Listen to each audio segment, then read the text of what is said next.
आज इस वीडियो में हम बात करेंगे निफ्टी और बैंक निफ्टी के बारे में मंडे के लिए।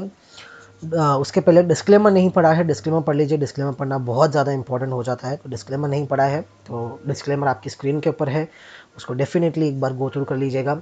और उसी के साथ साथ काफ़ी लोग हमें पूछते हैं कि सर हमें आपके ग्रुप में ज्वाइन करना है, तो ग्रुप में ज्वाइन करने के लिए क्या है क्राइटेरिया? कोई क्राइटेरिया नहीं है, कोई फीस नहीं है, कोई चार्जेस नहीं है, आप डायरेक्टली ज्वाइन कर सकते हो। यहाँ पर आपको स्क्रीन पर एक स्कैनर दिख रहा होगा, उसको स्कैन कीजिए, व्हाट्सएप ओपन होगा, उसमें एक मैसेज आएगा, वो मैसेज सेंड कर दीजिए, आप ग्रुप में ऐड कर दिए जाओगे।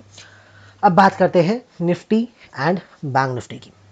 लास्ट वीक हमने डिस्कस किया था, फ्राइडे को आई गेस मैंने वीडियो नहीं बनाया था, थर्सडे को मैंने आई गेस वीडियो नहीं बनाया था, फ्राइडे को मैंने वीडियो बनाया था, थर्सडे को मैंने वीडियो नहीं बनाया था। एक ही चीज़ डिस्कस की थी, एक लेवल ध्यान रखिएगा 460 का लेवल निफ्टी के चार्ट के ऊपर। दो कंडीशंस, दो क्राइटेरिया दिए थे, या तो मार्केट यहाँ पे रेजिस्टेंस ले नीचे आवे, इस गैप को फिल करे, या तो इसको ब्रेक करेगा तो रुकेगा नहीं, डायरेक्टली फिर वो 500 600 700 तक जाने की कोशिश करेगा। और आज की तारीख में देखें तो निफ्टी ने 600 के ऊपर गया है, और हाई चांसेस है कि कल भी निफ्टी गैप अप ओपनिंग देगा, और गैप अप ओपनिंग के साथ मेरे ख्याल से 700 तक भी वो चला जाएगा। हाई प्रोबेबिलिटी दिख रही है अभी के लिए, यानी क्लियर एक आपको नीचे से रिवर्सल आया बिना कोई एक अच्छे पुल बैक के, मार्केट ने एक छोटा सा पुल बैक दिया एंड मार्केट ने अपनी जर्नी कंटिन्यू की है। नेक्स्ट क्या, आने वाले टाइम के लिए क्या, उसके ऊपर हम डिस्कस करेंगे। हमारा जो क्राइटेरिया 1 था वो फुलफिल हो चुका है। अब कल के लिए अगर मैं मंडे के लिए बात करूं, अगेन विक्स के चार्ट पे मैं आपको थोड़ा सा फोकस कराना चाहूँगा। विक्स का चार्ट अगर आप देखोगे, डेली टाइम फ्रेम पे अगर आप देखोगे, अगेन विक्स ने जो क्लोजिंग दी है, मैं क्लोजिंग की बात कर रहा हूँ, क्लोजिंग जो विक्स ने दी है वो ऑलमोस्ट 52 वीक लो के आसपास की क्लोजिंग दी है। 1180 1140 के नीचे विक्स टिकता नहीं है। Close on close basis intraday में भले चला जाए, क्लोज ऑन क्लोज बेसिस 1140 के नीचे विक्स टिकता नहीं है। इट्स एन हाई अलर्ट कि यहाँ पर मार्केट एक डिप दे सकता है। वो डिप होगा, फॉल होगा, करेक्शन कंटिन्यू होगा, हमें नहीं पता, लेकिन एक क्लियर इंडिकेशन मिल रहा है कि अब कहीं ना कहीं मार्केट एक अपने ऐसे जंक्शन पे आ चुका है जहाँ पे या तो मार्केट वॉलेटिलिटी क्रिएट करे जिससे विक्स बढ़ेगा, फिर मार्केट अपनी अपवर्ड जर्नी शुरू करेगा, या मार्केट एक पॉज ले, वहाँ से एक रिवर्सल ले। अब वो रिवर्सल एक करेक्शन होता है या कंटिन्यूएशन ऑफ ट्रेंड होता है, वो आने वाला टाइम में बताएगा। लेकिन हाई प्रोबेबिलिटी ये है कि विक्स में 5 से 10% यहाँ से डाउन साइड है, 5% की डाउन साइड है close on close basis. Upside आपको 50 60 70 100% तक का अपसाइड आपको विक्स में आता हुआ देखने को मिल सकता है। क्लियर एक चीज़ कि भाई विक्स जो है वो अपने ऑल टाइम लोस के आसपास आ चुका है। निफ्टी की अगर हम बात करें तो ये जितने भी लेवल्स हैं एक बार हम इनको निकाल देते हैं, इंडिकेटर्स नहीं, हम एक बार जो भी लेवल्स हैं उनको निकाल देते हैं और देख लेते हैं कि क्या है। एक बार हम जितने भी ड्राइंग टूल्स हैं इनको निकाल के लेट अस चेक कि क्या कंडीशंस निकल के आ रहे हैं।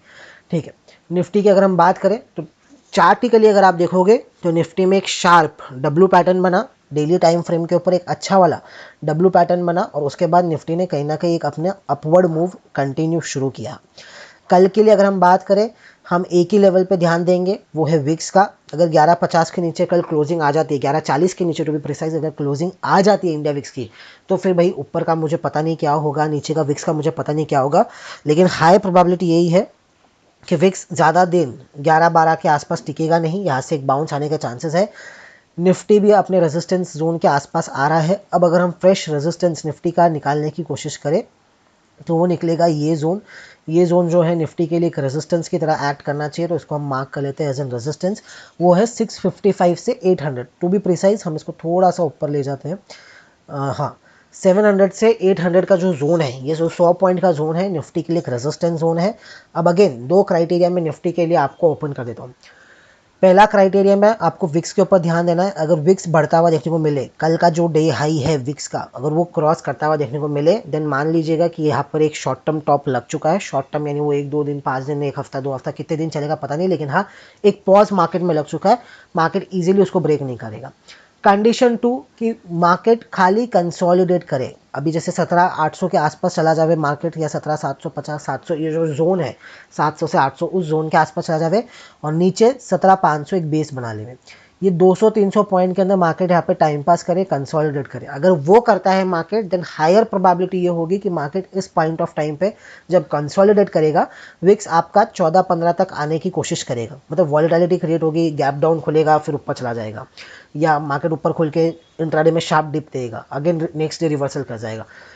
तो अगर ऐसी कोई वॉलेटिलिटी क्रिएट होती है और उससे विक्स 13, 14, 15 तक चला जाता है एंड मार्केट एक 200-300 पॉइंट के रेंज में ही कहीं ना कहीं कंसोलिडेट करता है, ये मैं थोड़ा लॉन्गर टाइम फ्रेम में बता रहा हूँ, आने वाले वीक के लिए मैं बता रहा हूँ। अगर ऐसा मार्केट करता है, क्विकली कैंडल बना देता है 200-300 पॉइंट के रेंज में, देन हायर प्रोबेबिलिटी होगी कि मार्केट 17,800 को ब्रेक करे एंड मार्केट फिर अपनी अपवर्ड जर्नी जो 18,000 तक की है, 18,100 तक की है, वहाँ तक कंटिन्यू करे। सेकेंड, अगर विक्स में आपको शार्प पुल बैक यानी अगर एक ही दिन में विक्स 10% अगर आपको बढ़ता हुआ देखने को मिले, उस कंडीशन में फिर ये रेंज में रहने की कोशिश नहीं करेगा, फिर अगेन मार्केट नीचे आएगा, इस गैप को फिल करेगा, फिर इसको ब्रेक करता है कि नहीं करता है और ट्रेंड को कंटिन्यू करता है कि नहीं करता है, वो टाइम बताएगा। दो कंडीशंस पे आपको ध्यान देना है। पहला, बाइंग अब नहीं करना है, एट एनी कॉस्ट बाइंग नहीं करना है। अगर 800 को भी ब्रेक करके सस्टेन कर जाए मार्केट तो भी हम बाइंग तो नहीं कर रहे। शॉर्टिंग आप तभी करिएगा जब विक्स के अंदर आपको कोई एक रिवर्सल पैटर्न देखने को मिले। रिवर्सल पैटर्न की अगर मैं बात करूं तो विक्स के अंदर अगर हम 15 मिनट टाइम फ्रेम पे जाते हैं, तो अगर हम बात करें 15 मिनट टाइम फ्रेम के ऊपर विक्स के अंदर, तो यहाँ पर इस लेवल पे आप विक्स के ऊपर ध्यान दे सकते हो। अगर मैं ड्रॉ करूँ, ये लेवल अगर विक्स का पार होता है, जो कि करीब करीब आपका निकल के आ रहा है 1270 अगर विक्स क्रॉस करता है एंड इसके ऊपर विक्स अगर सस्टेन करता है, इस पॉइंट ऑफ टाइम के ऊपर हम कहीं ना कहीं बाइंग के लिए यानी पुट बाइंग के लिए यानी मार्केट रिवर्सल के लिए ट्रेड कर सकते हैं। और जो आपका मिनिमम टारगेट विक्स के वाइज होगा कि विक्स कहीं ना कहीं आपको 13.5 तक आता हुआ देखने को मिलेगा, उस पॉइंट ऑफ टाइम पे अगर कोई शॉर्टिंग की अपॉर्चुनिटी आपको दिखती है तो वो अपॉर्चुनिटी को आप प्ले कर सकते हो। बाइंग इस लेवल पे अभी स्ट्रिक्टली अवॉइड करना है। 700 से 800 का जो जोन है एक रेजिस्टेंस जोन की तरह एक्ट करेगा। नीचे जो पहला और अच्छा सपोर्ट मिलेगा वो आपको कहीं ना कहीं 550 नहीं 510 के आसपास ही मिलेगा। 500-510 के आसपास ही एक आपको पहला अच्छा सपोर्ट मिलेगा। तो अगर मंडे को बाय चांस अगर मार्केट गैप अप खुलता है, गैप अप खुलने के बाद तुरंत बाय नहीं करना है, थोड़ी बहुत शॉर्ट कवरिंग चाहिए तो आ सकती है। वो शॉर्ट कवरिंग के बेसिस पे मार्केट 750-800 तक जाने की कोशिश कर सकता है, लेकिन उस पॉइंट ऑफ टाइम पे आपको विक्स पे खाली ध्यान देना है। अगर विक्स बढ़ रहा है एंड मार्केट बढ़ रहा है तो उस पॉइंट पे आप धीरे धीरे आपकी शॉर्ट पोजीशन क्रिएट कर सकते हो। पहला और अच्छा टारगेट जहाँ पे आप उसको कवर करने की सोचो वो 510-500 का निकल के आएगा। और अगर उसको आपको ट्रेल करना है तो ट्रेल करते करते आपको ये लेवल है करीब करीब 400 के आसपास तक का, 300 375 400 तक के आसपास तक का ये जोन भी आपको कहीं ना कहीं मार्केट टेस्ट करता हुआ देखने को मिल सकता है। तो ये दो लेवल्स के बाजू ध्यान रखने हैं। बाइएस्ट अभी भी मेरा पॉजिटिव साइड पे नहीं है विक्स को देखते हुए। विक्स में यहाँ से अगर रिवर्सल आया तो मार्केट कहीं ना कहीं वॉलेटाइल टू नेगेटिव हो सकता है।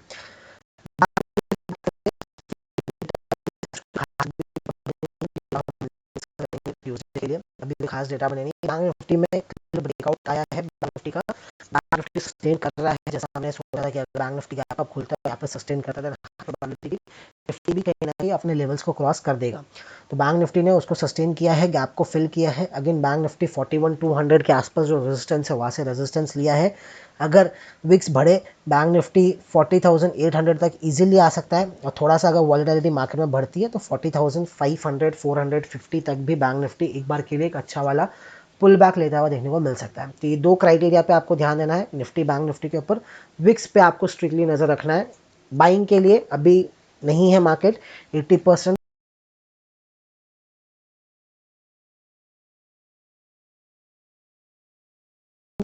दिख रहा है, मार्केट गिरने की कोशिश कर रहा है तब।